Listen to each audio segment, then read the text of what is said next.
প্রবাসী টিভি সারা বিশ্বে বাংলাদেশ। আমি এখন আছি যমুনা ফিউচার পার্কের সামনে, যেখানে সৌদি প্রবাসী যারা সৌদিতে যাওয়ার জন্য লাইনে আসছে। আমি আমার পাশে একজন ব্যক্তি আছেন, ওনার সাথে আমি কথা বলবো। ভাই, আপনার নাম? আমার নাম মোহাম্মদ মনির হোসেন। আপনার বাড়ি কোথায়? আমাদের বাড়ি হলো কিশোরগঞ্জ করিয়ে দিয়ে থানা। ওনা আবার নতুন করে যাইতে বা করছে আর কি কোম্পানিতে। আগে আসলে মালিকানা, ওনা আবার নতুন করে কোম্পানিতে যাওয়ার চেষ্টা করতেছে, তার জন্য আসেছে এই আর কি। সৌদিতে কত বছর যাবত আছেন আপনি? আমি আগে আসছিলাম 2007 সালে গেছিলাম, 2007 সালে গেছি আর 2020-এ আসি। তখন আবার জাতি হয় নাই, করোনার সময় জাতি হয় নাই, এখন আবার নতুন করে যাইতেছি আর কি। তো এখানে আপনি যে গেছেন, কোনো এজেন্সির মাধ্যমে গেছেন না কোনো পারিবারিক ভাবে কোনো আত্মীয় স্বজনের মাধ্যমে গেছেন? আত্মীয় স্বজনের মধ্যে হয়ে গেছে, আত্মীয় স্বজনের মধ্যে। কেমন খরচ আপনার হয়েছে? সেই সময় তো গেছে আমার 1,90,000 টাকা খরচ হয়েছে আর কি সেই সময়। এখন কেমন স্যালারি পান?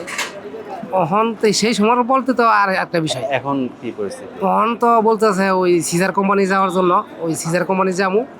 এখন বলছে ওই 650 টাকা, 650 টাকা বেতন, এটা বলছে আর কি। আর থাকা খাওয়া? থাকা খাওয়া সব কিছু কোম্পানির। আমার আবার মধ্যে বলছে ড্রাইভিংয়ের যাওয়ার জন্য, কিন্তু ড্রাইভিং এই দেশ থেকে করে যেত না, সেই দেশে গিয়ে আমার লাইসেন্স আছে আবার, তো সে বলছে আবার সেই জায়গায় গিয়ে লাইসেন্স শো করলে তুমি গাড়ি পাইবা। তো যারাই যেমন আপনি দীর্ঘ বছর যাবত সৌদিতে আছেন, নতুন যারা যাবে তাদের জন্য আপনার কোনো উপদেশ বা কোনো অ্যাডভাইস আছে কিনা? তাদের যাওয়ার মতো বলতে তো আমার কি করলে ভালো হয়, কিভাবে গেলে আমি তো মনে করেন আমি তো আগে মালিকানা আছিলাম, এখন তো বলতে পারি না। কোম্পানি তো আর আমি আছিলাম না, যাইতেছি নতুন করে কোম্পানি যাইতেছি, এখন দেখা যাক ইনশাল্লাহ কি হয়, এটাই আর কি। প্রবাসী টিভির পক্ষ থেকে আপনাকে অসংখ্য ধন্যবাদ। সারা বিশ্বে যারা দেখছেন প্রবাসী ভাই বোন এবং যারা শ্রোতা, আমি আসছি যমুনা ফিউচার পার্কের সামনে, যেখানে সৌদিতে যাওয়ার জন্য যারা আসছেন এখানে।